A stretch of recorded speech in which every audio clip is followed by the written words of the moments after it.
Hearing that I'm in charge, I would like to take charge, and it is very much my pleasure to introduce my colleague from the School of Social Work, Professor Hasan Reza.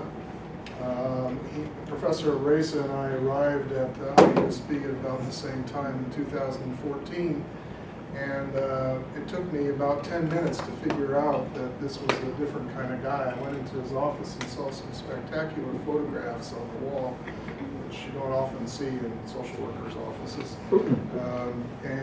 These were photographs of children, as I recall, children, street children in Bangladesh, close to the water, trying to survive. And they were photographs that, on one hand, made me very sad, knowing that this was happening, and on the other hand, they conveyed an incredible sense of optimism.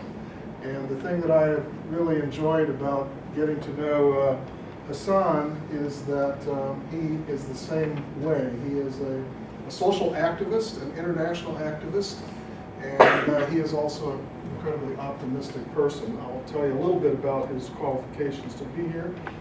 He received his undergraduate degree and a master's degree from the University of Dhaka in Bangladesh. He received his master's degree in social work from Carleton University in Ottawa, and received his PhD from the University of Chicago. Yes, oh, Canada. Carleton, my own. Is that you? That's where okay. I came. All right, I don't mean to stand between you. There's the bond. So anyway, he completed his doctoral studies on a fellowship from the Committee of Asian Studies, Southern Asian Studies at the University of Chicago, and has been here doing great work. And I will let him describe what he intends to say here today. So, yes, sir. Thank you. Thank you, Larry. It's my pleasure and honor to be here to present before you. And my sincerest apologies because it's a little late. I'm going to tell you the story a little bit. So I came early as I was talking, half an hour early. And as soon as I was testing my PowerPoints, it seems like the thumb drive did not work. So I had to rush back to home, which is 7 miles away. I live close to, what do you call it, like Walmart's. I went there rushing, and in 50 miles, went 30 miles per hour. And I was praying that God, so police doesn't catch me and give me a ticket. So anyway, I got a new thumb drive, and I just copied everything in three more thumb drives so that I don't miss it. So that's the story. I hope you understand it. And thank you again, and I hope you can bear with my South Asian accent too. If you have any problem, please ask me anytime, any question. So what I'll be presenting today is about street children. As Larry said, I do care about them. Mostly in fact, a decade I have been kind of like working with these group of people, focusing in Bangladesh, and I plan to expand that horizon to other countries too. That's my career goal. But today I'll share with you a story how these kids create social networks and use those networks for everyday survival, and the context of the research in Bangladesh. So let's start with some Bangladesh. It's a remarkable country, but at the same time, there is many shortcomings in the country. So I'll show you some of the remarkable part by myself, saying that since 1990, the country its GDP growth is phenomenal. Over 6%, it became from the poorest country to a medium earning country currently, according to World Bank standards. So we are doing some good stuff. In other social indicators, we are really doing good with the women's employment, empowerment, child death and poverty rate. We are reducing significantly than India and other South Asian countries, but it's still, there are lots of issues. One is like almost 1/3 of Bangladeshis still live below poverty line, and the children's life there are somewhat miserable. So what it looks like, say 1/3 of the 63 million children live below poverty line, and many of them are deprived of nutrition and shelter. And what is most appalling part of is that a significant number of children has to work for survival, and almost a significant part of these, which is vary from 500,000 to 1 million, are street children. And children life is also different from these, that they are very, has to go through a violent life. So we are very hardcore parents from the disciplining our kids. And that's exactly how it does. A recent survey say like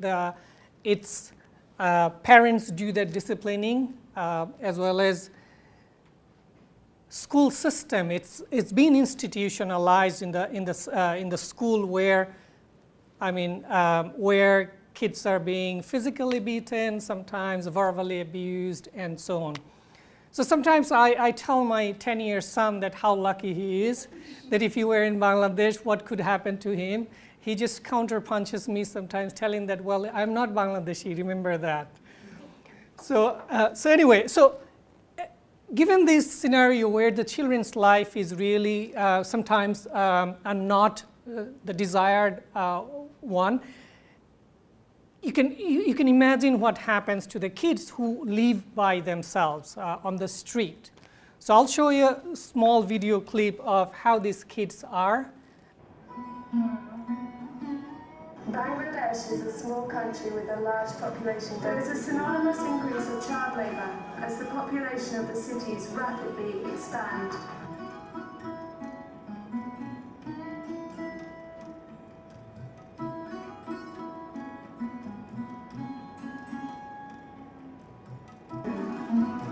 These children themselves have to take the responsibility to fend for themselves for their survival. They tend to come to urban centres to live on the streets and try to earn a livelihood by learning some basic skills of survival. They have plastic bags in which they keep the collected items. Working throughout the day, they can earn 30 to 40 taka.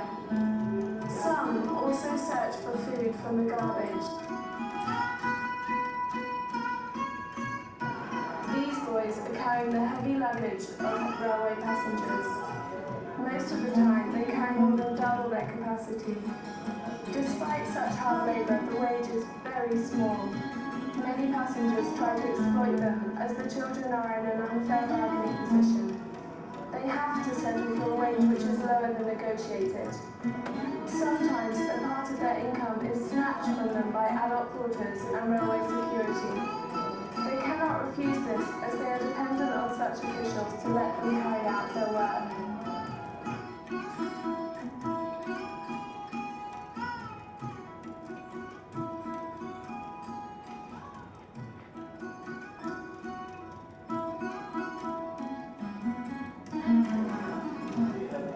Pushing rickshaws is another job that requires vigorous physical labour. Competition with jobless adults or with any other street children is also strongly visible in this sector. Despite working long hours, they can earn only a very small amount that often fails to provide for their daily meals. Some street children spend all day in busy places like markets, rail and bus stations, and shrines working as beggars.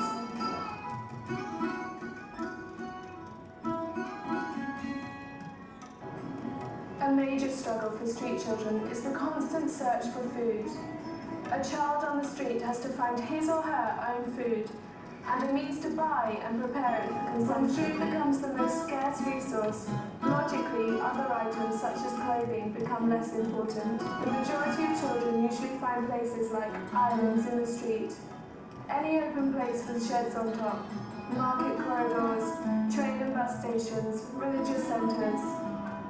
Most of shelterless children do not have a bed, quilt or pillows. Children sleep on the stair of a shop. They have to flee before the shopkeeper's arrival in the early morning.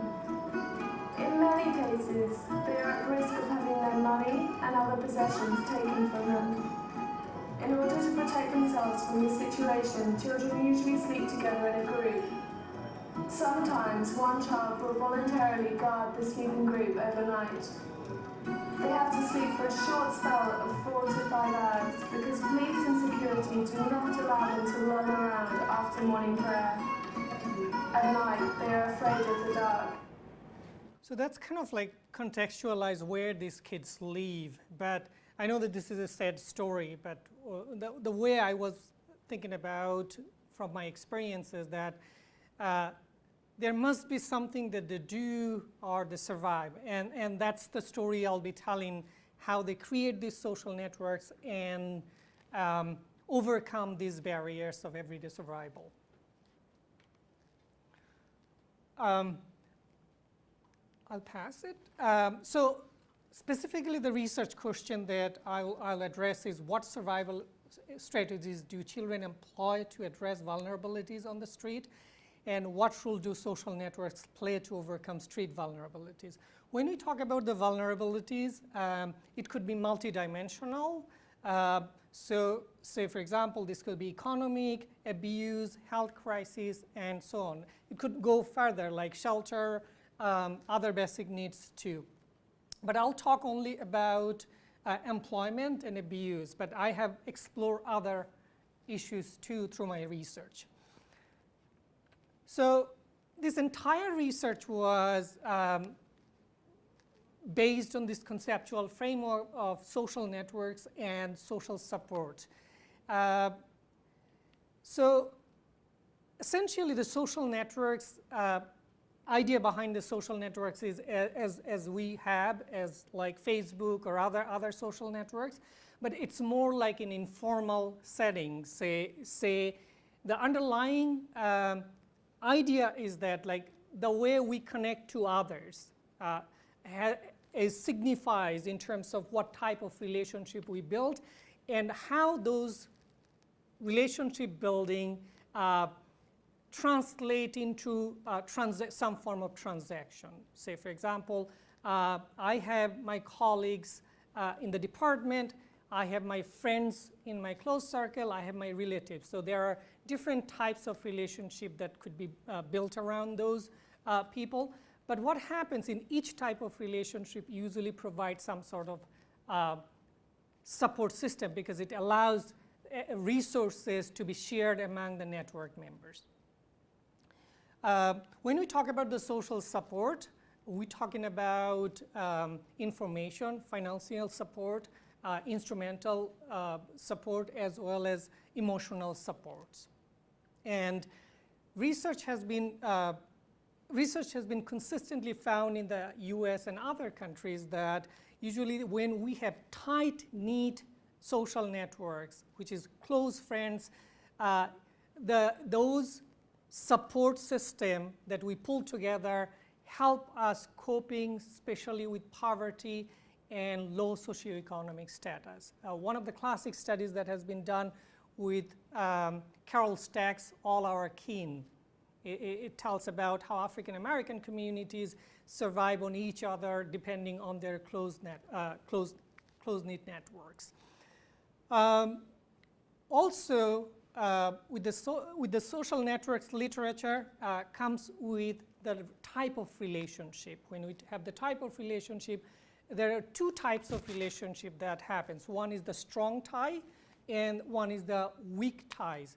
So the strong tie is the relationship that we have with close friends and our close relatives where we exchange these resources. But weak ties is relationship not directly with someone, but through someone else. Say, for example, in this case, Jamal might not have a direct relationship with Sumi, but he might have relationship with Siraz. And research shows that weak ties usually provide non-redundant information which could possibly help people in terms of mobility. Say there has been studies, many studies that talks about those information help people get new jobs and help them in achieving mobility. So that's kind of like my theoretical framework. In terms of methodology, I selected 3 research sites, which is a central railway station. So the country is usually, this train station is the hub where most of these trains come from all around the country, and usually that's the starting point for kids to arrive. The second is the river port. That's also another hub for transportation, where especially the southern part of the people from the southern part travel through these river port. And a marketplace, there is a reason why I choose that. This first two was the idea that I wanted to see how their initial networks look like, and then once they graduate from these two places, they usually come to this marketplace where they need to be more smarter, and they need to be more acquainted with the places. And I wanted to see how once they're in the marketplace, which means they have whether they have more acquaintance or their network is more extensive or not, and how that's vary in terms of resource exchanges. So it was a purposive sampling, 75 youth, 58 boys and 17 girls. What we did, we used for data collection, two methods I used: in-depth interviews, and for network data, I collected what we call HMT, hierarchical mapping technique.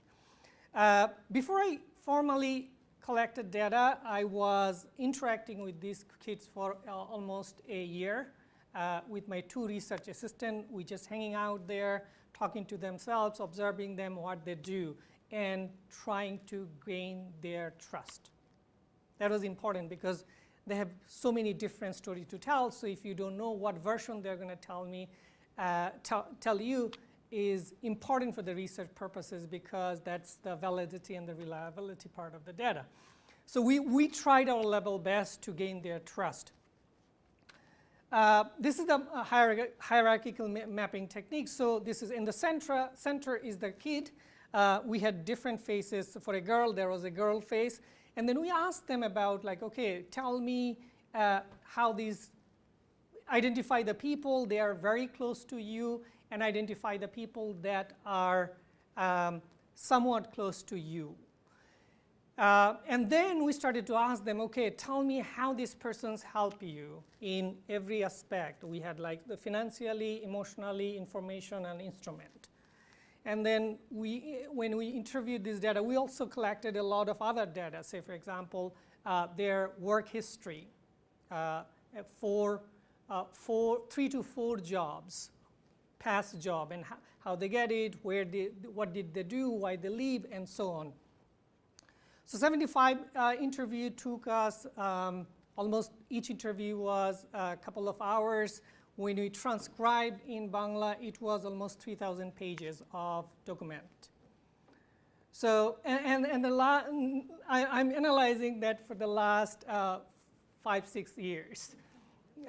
It's still there. One portion hasn't been done, which is reciprocity. I haven't dig that literature yet, data yet. So I'll share some of those demographic and then dive into more the findings stuff. So the boys, the train station, it's a marketplace, and then Shodorghat, which is a lunch terminal. So these are the kind of like distribution. Boys train station has 28 boys, 7 girls.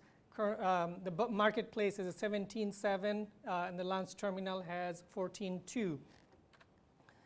So this is other demographic. Average age is 12.6 for the boys, girls 12.8.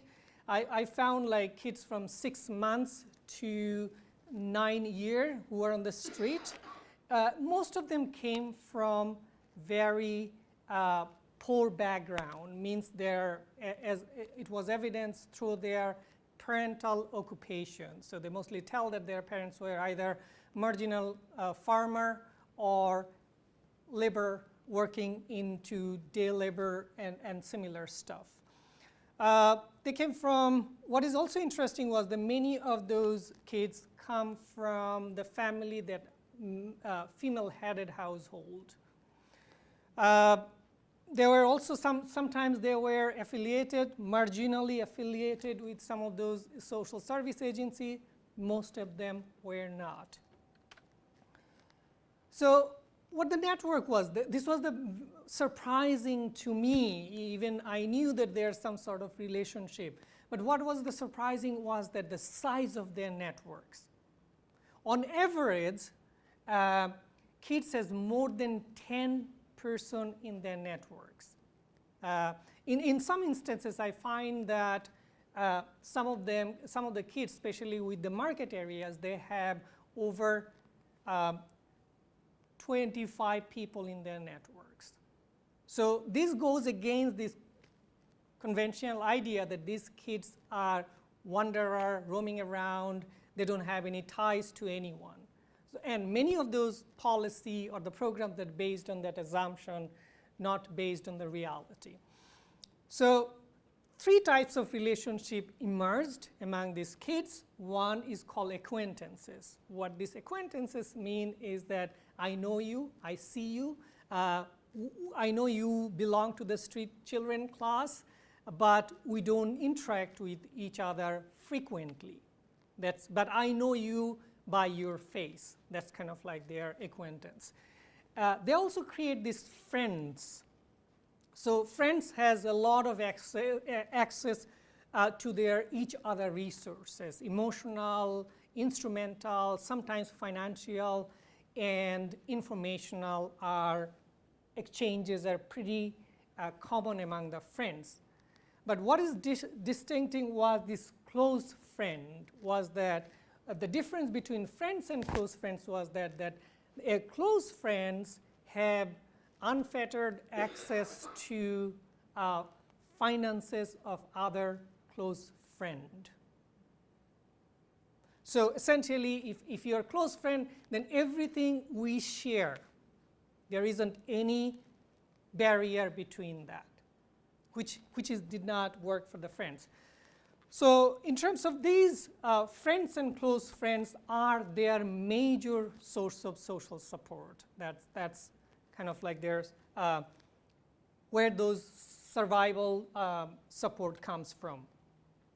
So when you talk about the economic survival strategy, when you started to analyze this economic survival strategy, I found that they use 2 strategy. One is called employment or income generating activities. Second strategy is financial support from their network.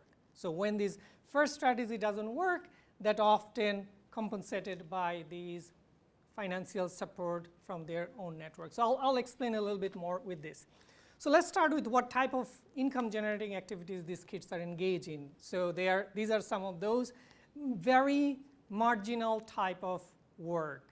And as you could see from these lists, there isn't any guarantee that they will end up in a job. And also, this is what I need to also share with that Bangladeshi economy is what we call 87% of the labor force work in informal economy. So the kids has to compete with these adults all the time for any type of job. So as they compete against each other, abuse is a common phenomenon for them. Say, in the video you saw like how kids just pushing each other to get a rickshaw pushing task. But it becomes more intense when adults step into these. And adults, the joblessness is high, underemployment is high, so there is this huge competition there.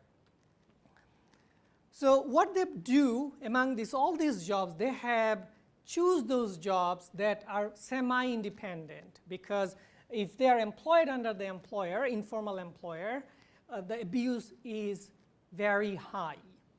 So instead of going into constantly working with those employer, they just like try to find those income generating activities that are semi-independent in nature, and these are some of those examples here. So the bottom line is this, like due to the uncertainty, competition, and abuse, job hopping is their central strategy. So they have to, probably they're going to end up doing something today, they're going to do something else on the next day. And in that job hopping, usually friends and social networks come. The way they come, they provide information. They also help them find work as a recommender. Sometimes they also, when they work in a group, they also share their income in a given assignment. So I'll show you some of those examples, how that happens. This is a conversation that I had with a kid.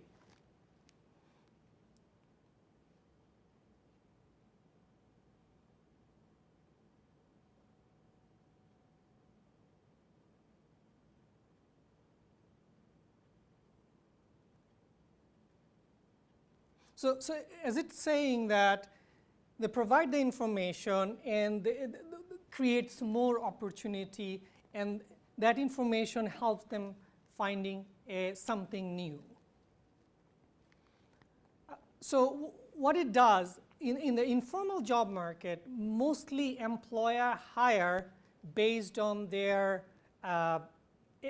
based on someone's recommendation or some sort of like guarantee that the employee has a reliable credential. So if I want, being a street vendor, if I want to hire a kid, I want to make sure that the kid is not going to be taking money and run away, right? So that kind of environment comes with this form of recommendation where one kid will go for the other kid telling the employer that, well, he's a very reliable guy, you can hire him, and I can guarantee that.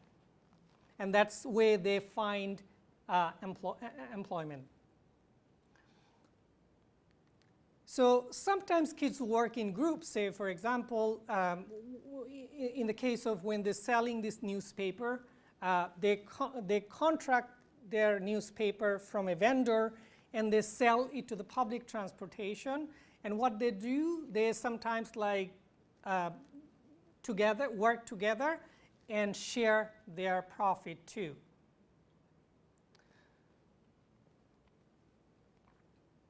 This is one of those examples. Yeah.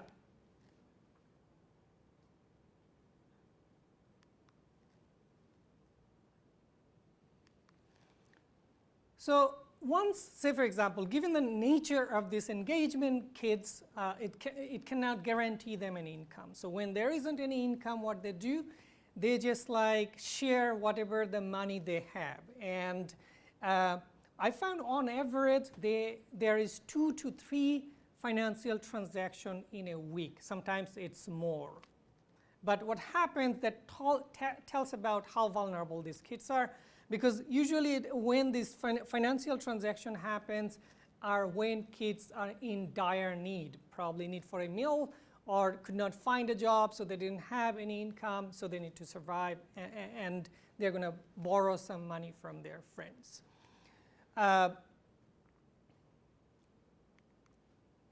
So nature of this financial transaction either could be loan, donation, or meal support. There is a dynamics between loan and donation depending on their relational dynamics. Say if you're my close friend and you borrow a larger amount of money, depending on our relationship, that loan could be transferred into a donation. And vice versa. A donation, sometimes if I am just not, you are not behaving the way a close friend should be, then I'll press you to give me back the money immediately.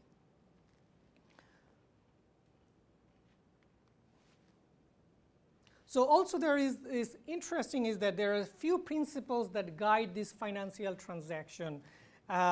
These are called repayment rule, reliability rule, and creditworthiness rule. They carefully select who, even among the friends, they are carefully select how much money they are going to give to whom. And say, for example, even if you're a good friend, but if you don't repay, unlikely that you're going to get a good amount. But even if you get, that's going to be a small amount. And creditworthiness rule is that, say, whether you are worthy of any credit. one example would be that one of the kids were telling me that he has a friend who is a substance abuser, and he never trusts him, and nobody from his networks provide him any kind of like financial support, even if he is in need. Even though they are friends, they would not, because he believed that he's not credit-worthy at all. So this is an example when, in the context of sickness, when these financial support come by.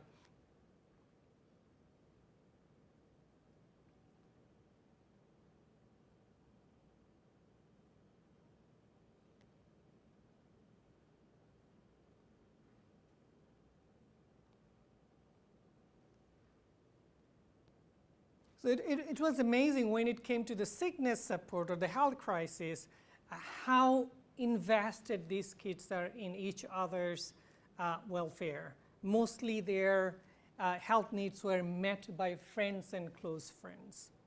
That's a whole different story, but it tells about this context of this financial support.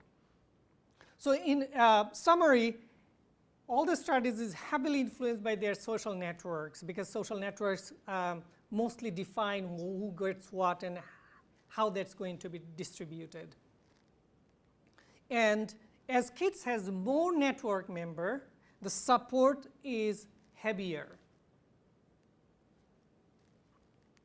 The second thing is the aspect of it, this vulnerability issue, is the abuse. The way I'm going to show you is just a couple of examples how this abuse, and then I'm going to show you some of the example about how social networks help them. So when I collected all the data, we compiled that they are abused by everyone in their surroundings. Especially what is heartbreaking for many of us is the police themselves is the abuse. With the girls, there is the other dynamics. Many times, police ask girls to have sex.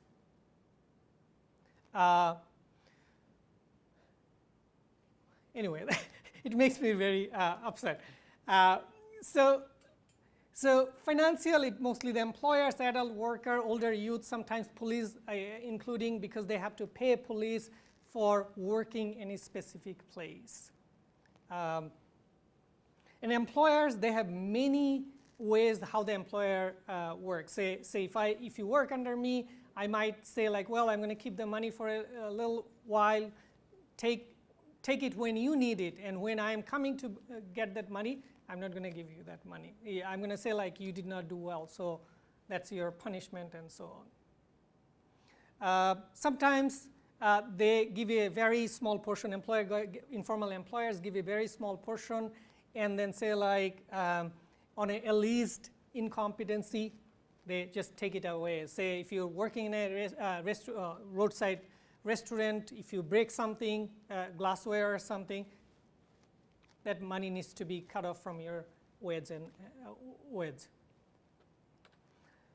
So the frequency of abuse was this, like verbal abuse every day, financial abuse all the time, physical abuse anywhere, anytime, sexual intention almost every day, forced expulsion every now and then. Especially with the train station, which is more protected area and within the public domain, was where kids were often expelled by the police. Many times they have to manage this police, either paying them or just playing Tom and Jerry game. So this is one example of physical abuse. So this guy was new, and when he entered, suddenly the police charged him without any warning, and it devastated him. And he can't remember, he can't get over with it still, that why in the world police has beat him from the back.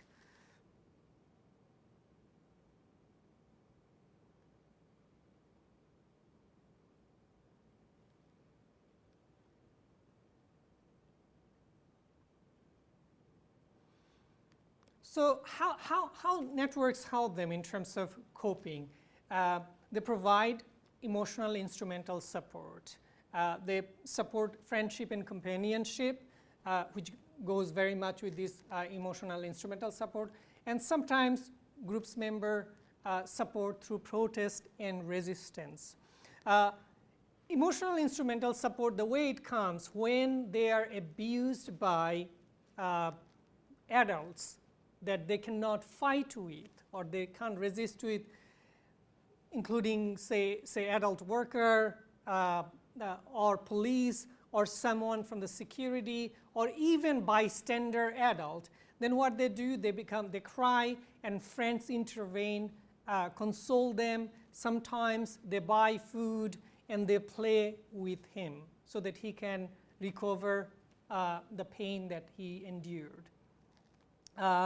So let me give you an example of it, coping through emotional instrumental support.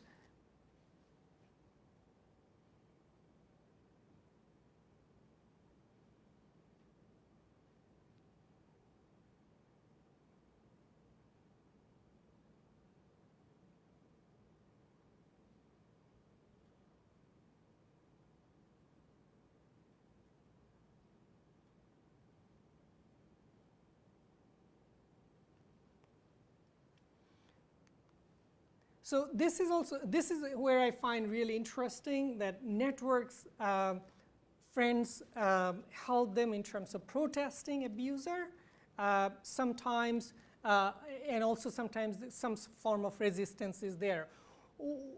One example is here, but I'll tell you another story too.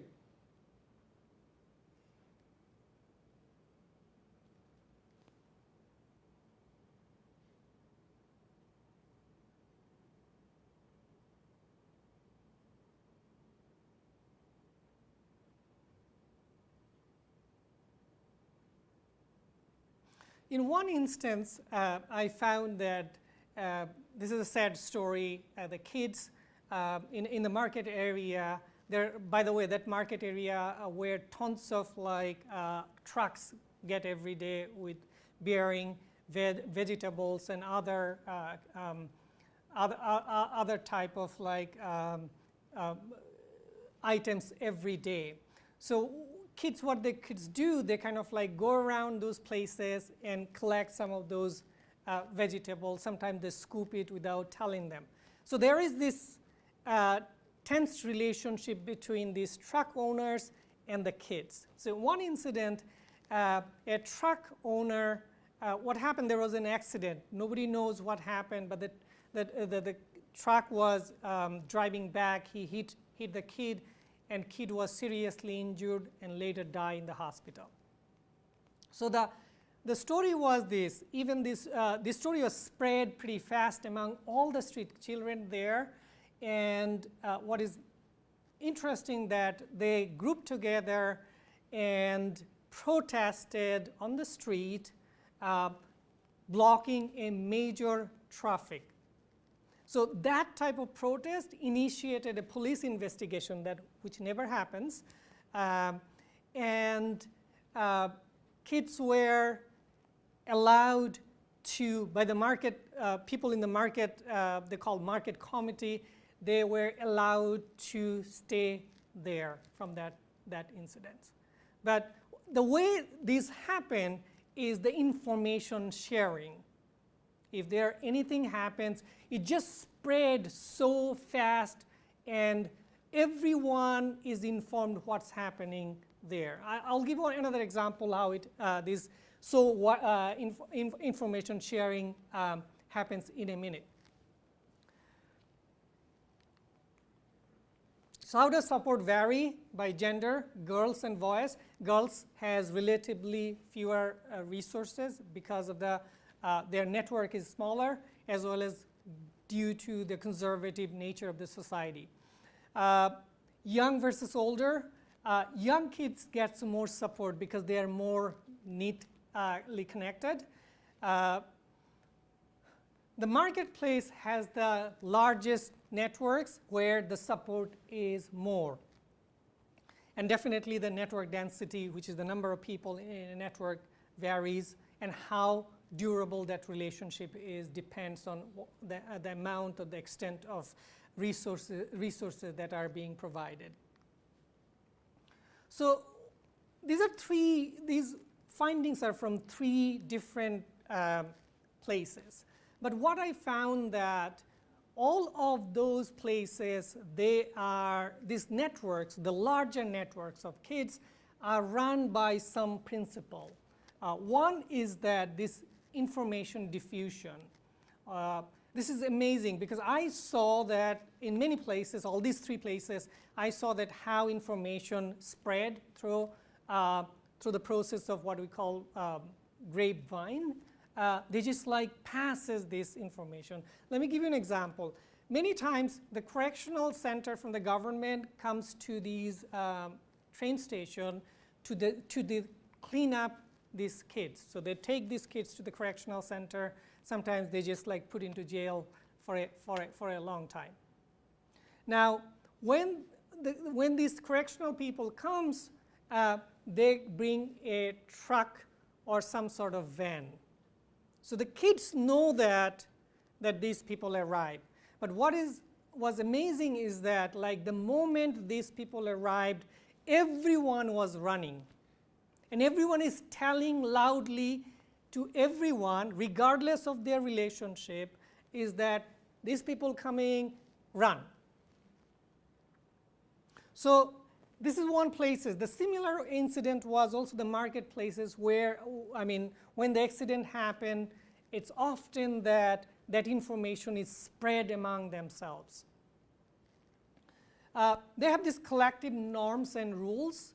I also found that they have pretty standard middle class values. Say, for example, some of them would not go for smoking.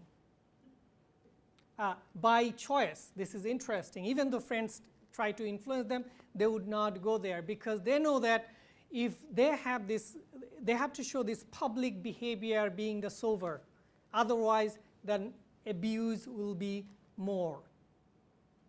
And what is also interesting is they usually outcast the person who is not, who is abusive or like who is abusive, substance abuser or doing something illegal. Sometimes a few kids I found they were used as by the drug traffickers, and many kids did not have relationship with them. The central policy that guide all this transaction is reciprocity. You give, you get it back. And they do it. The form, the nature could be different, but that's the policy that, guide all the transaction that they do. So what is the implication of this study? So knowledge building, reason is that like there is this wider perception that these kids are vulnerable, they need to be rescued from the street. I wanted to push back that narrative by saying that, well, we might need to think about something alternative because they have a very important self-sustaining network, and we need to think in terms of intervention, how could we possibly help them not to remove them from these places? Because what happens once you remove them and put into institution or reintegrate into family, those intervention, many cases does not work. Because the family that these kids go are often abusive themselves or in dire poverty, so they don't want to take those kids, or they can't take those kids. And many kids also provide substantial amount of financial support to their families. So removing this kid would not be doing any good to them. We also need to think about that, say, in terms of the social network, reduction intervention. We need to have a public awareness campaign, and understanding these dynamics could help us. Probably some vocational training so that based on their own interest.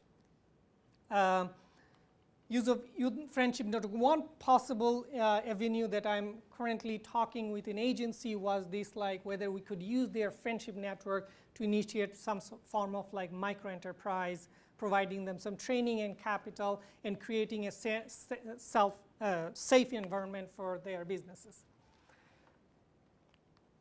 So what is the next project I'm taking currently? One of the things that make me really sad was the extent of abuse. And what I found, the global literature, is that there isn't any standardized abuse, or there not much systematic exploration abuse. So my idea is that I'm going to run a survey in different countries, and then getting those information, building on there to build an abuse scale for this, solely for the street children.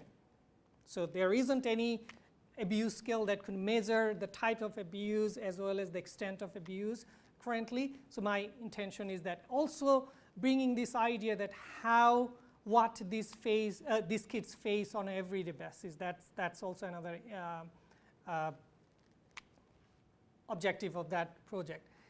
I'm also working on another interesting project, which is a documentary project.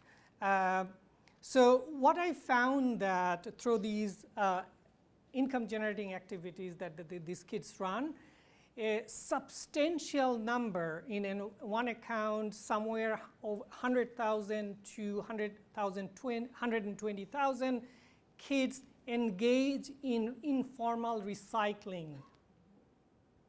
So the form of this is that, like, they collect all these sellable items, so say Coke bottles or any plastic items, any scrap metals, and they take it to some of those vendors that they buy it, which they sort it out and send it to the some of those private sector recycling industry.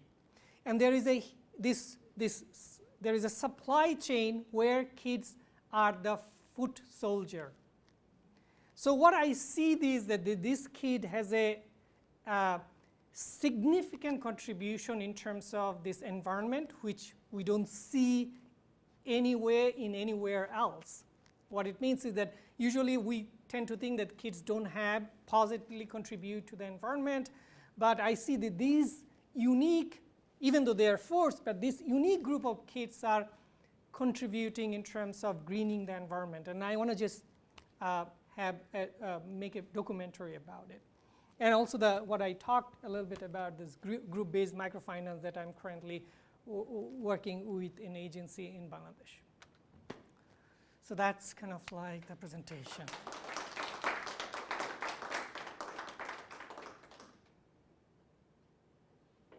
Yeah, okay. What kind of ideas do you have for the microeconomics? That seems very interesting to me. The enterprises, yeah. Sorry. One thing is that if we think about these kids, they are doing something, right? So they are themselves is a good entrepreneur, selling items. Because now currently this arrangement is that they take it from someone else. They are appointed by informal employers to sell these items. My idea is that if we could allow them to work independently with their groups, providing some funding to buy these items and let them decide what they want to do in terms of the business, and let them run those businesses, getting a trade license from the government, and then probably talking with the locality or the local people so that they don't harass them. Creating that safe environment would be an interesting point to start.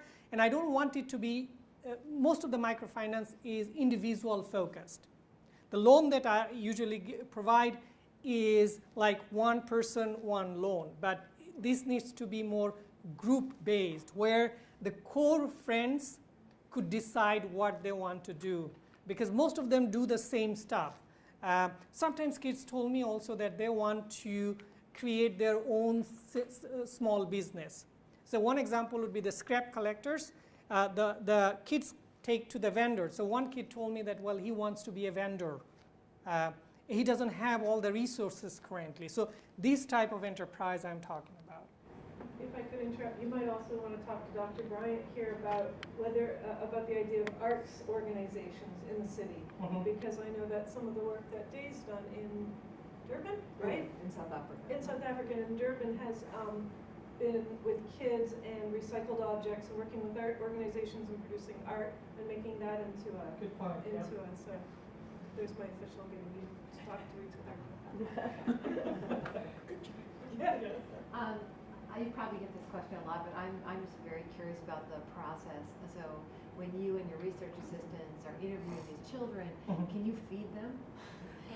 Can you like give them and like how do you set up? Do you set up like a little table in the market?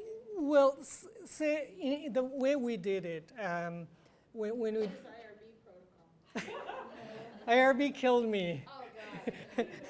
It took me 2 years to get the IRB approval. Yeah. So anyway, the way we did it, like we were informally was there first time, and then there was an agency that introduced us with these kids initially. That was an intentional step, because if you are a stranger, the kids might not trust you. So that kind of like helped us to gain initial trust, and then we started to interact with them on a weekly basis.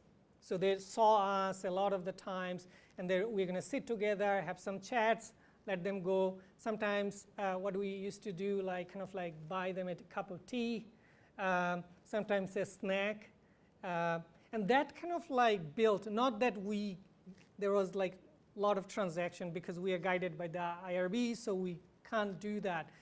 But I got the IRB permission to provide them approximately $2 for each interview session, on the ground that if the time that they spend, it could be time that they will be engaged in doing something for their economic interest. So and the reason is that was approximately the 2/3 of their daily income. So it sounds like that I'm just kind of like influencing them, but we did not share that at early. Once they agreed to do that, then we decided that, well, you're going to get this amount of money. And the interview took mostly of their places that they want to. We did not say train station. We were going to find a very probably a relatively close place where he stays, and then also like a place where he's comfortable and relatively calm and quiet. So often it happened that in the end of the platform where nobody goes, we're going to sit on the ground, and I'll be starting asking questions. And where did you get your research assistants, and what became of them? Were they IUSB students, or was it before IUSB? No, they were local Bangladeshi social work graduates, because they need to learn. The only language they know is the Bangla kids. So yeah, that's the reason they needs to be communicated in Bangla. So you sort of acquire them when you're there, and then they go back to their graduate work. I'm sorry? They help you out, and then they go back to their graduate work. Yeah, yes, I paid them, definitely. And then some of them helped me in terms of transcribing it. And what I did, it's kind of like once he transcribed, I have to just recheck whether it has. But we did not translate the entire, all the interviews, because that was a mission impossible. Yes, please. Very curious about your female participants, because it seemed as though you had much fewer female children participating versus male children. And I'm wondering, is that a reflection of the makeup of the body of street children, or maybe was it more an aspect of who was willing to speak with you and who wasn't? Good point. Both. So for example, the number of kids, the last survey that was done with the street children in Bangladesh shows that girls are one-fourth of the the survey, the number of kids that were surveyed.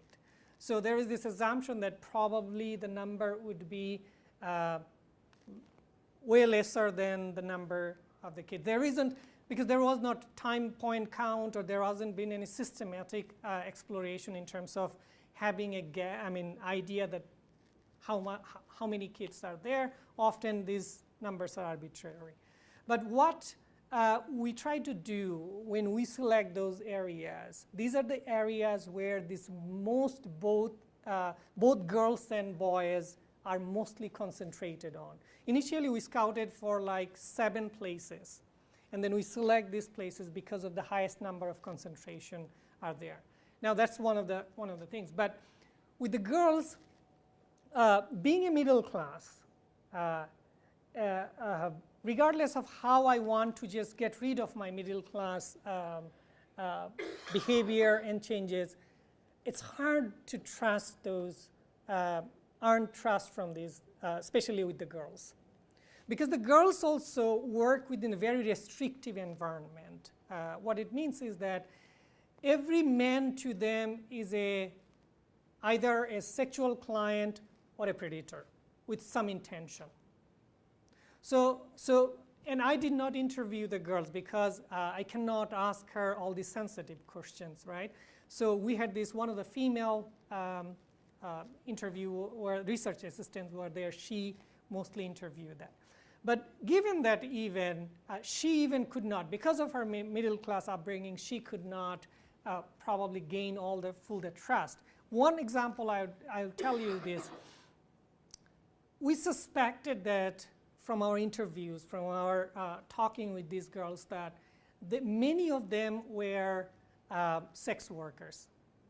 But none of them would tell you on your face that they're engaged in sex work. But they're going to use the language, you understand that they're referring it, but they would not talk about it. So there is the stigma that attached to their status, and they don't feel comfortable talking about those. So we couldn't push them to talk about those. So yes, from that point of view, I could not do full exploration of the girl's perspective here. This is one of the major limitations that I do. But what I learned from them is that like now I'm going to work with the agency more closely, and the agency has their outreach worker who could interact way better than I do in terms of getting this information from these girls. So I'm thinking about to engage them in some way so that we can really hear from these girls. But on the kid level, there were males and females within those circles. Yes. So they had those connections. Yes. I assume they wouldn't have the same kind of, I got my job over here, you could go get a job over there, but did they have the same kind of economic sharing? And, the payday loan kind of, whatever, buy a meal or taking care of them if they're sick, that kind of relationship between the sexes. This is interesting. Yeah, thank you for that. Couple of things happen. One thing is that I mentioned it like the girls' networks are relatively smaller than compared to the boys. And girls' jobs are restricted in certain domain. Say what happens is that as girls reaches to adolescence, 12 plus, when I ask them like, okay, what do you do? They say nothing. That implies something, that they're doing something. But so that's one of the things. So the transaction that happens, and I found that there is, in most cases with the girls, there is a benefactor that involved, who they called an elder brother, who just usually provide the protection, the unofficial girlfriend, boyfriend. So anything she does needs to be approved by that particular person. Now what happens then, her interaction with male is very limited, and that's reflected that girls has more boys in their network because they choose it, who the person could be based on his benefactor's approval, but the boys are more unrestricted. They can just choose whoever they want to. But since there is this like social barrier between the girls and boys, like boys has relatively fewer number of girls in their networks than girls have. Girls are more economically motivated than, I think, motivated than the boys is. I noticed the girls were also much more likely to be involved with local support organizations too. No, unfortunately not, because it's so stigmatized being in the sex work, they barely interact with anyone. Yes, ma'am. So I know you have like different plans, like, but could like you implement things for the girls that, you know, the female workers, like where, you know, they have better network, you know, like different connections that like help them like in their situation, because it seems that they're at a, you know, disadvantage. Yeah, so like could there be things that implement like, you know, like the growth of, you know, the females that are, you know, where we build more trust, because I know it is hard to trust, you know, like, so how could you build more trusting networks so you can get their story, like a more accurate account of what they go through. Right. Absolutely. I mean, this is where I think I need to do more research on that, especially with focusing on the girls. Some qualitative studies thinking about, especially design for what could be done. I mean, developing some form of intervention and so on. Because believe me, my knowledge on the girls are relatively scarce than the boys because of these barriers. So yes, they need to be, I agree with it that, well, there needs to have different type of intervention from girls than one possible intervention that some of these agencies tried in the past was that to connect them with formal sector. Say for example, employing them to garment industry, which is a where they can just like, well, it's easy to find a job there. But the problem part is that what agency was sharing with me that girls don't stay there for longer. So one idea, reason, they don't know reason, but my assumption is that many cases, the transition from a street life to all of a sudden these like industrial setting is not suitable. There need to be some form of other transition before they can enter into this. So yes, definitely there needs to be done something completely different for girls. But if there's employer abuse kind of at all levels, then you're just picking who's going to abuse me. Right. Well, usually when it comes to formal employer, say garment industry and so on, it's very, because it's a very collective, big, so yes, there is the exploitation, but abuse is very insignificant there than the exploitation. Exploitation is there. Right. Yeah. Right. I was just wondering whether you gave some examples out of the mouths of boys about what they say they would like to be able to do, so like to build a business, and so you start sort of thinking, well, what might that look like? But have your colleagues, the grad students who are working with girls, have they heard any of the girls saying, here's what I would like to be able to do?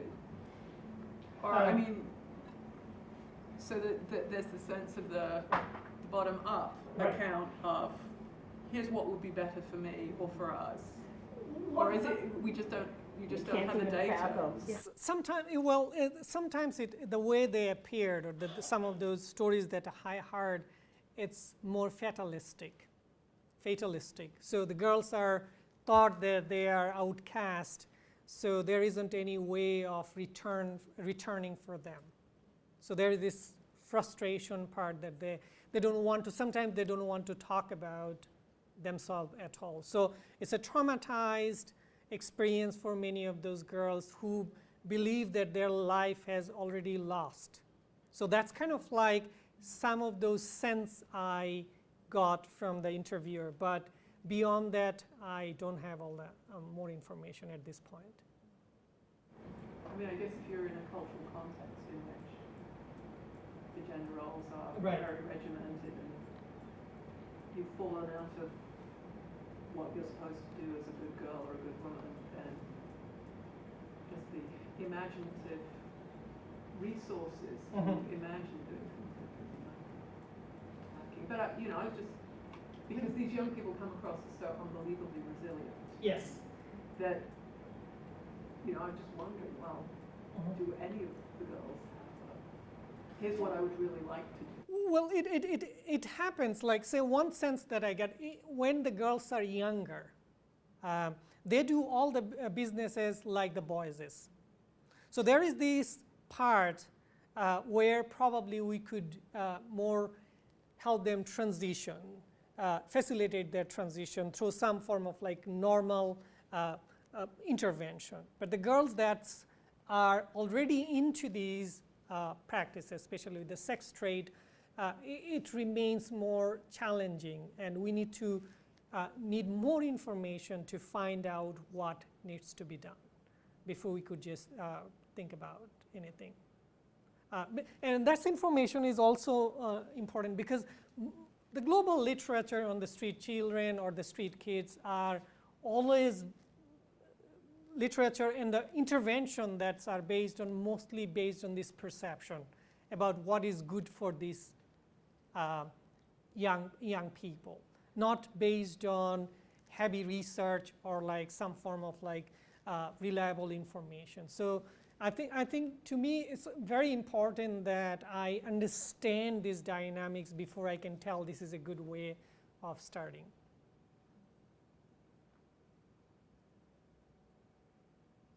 Any other comment? Right. Thank you.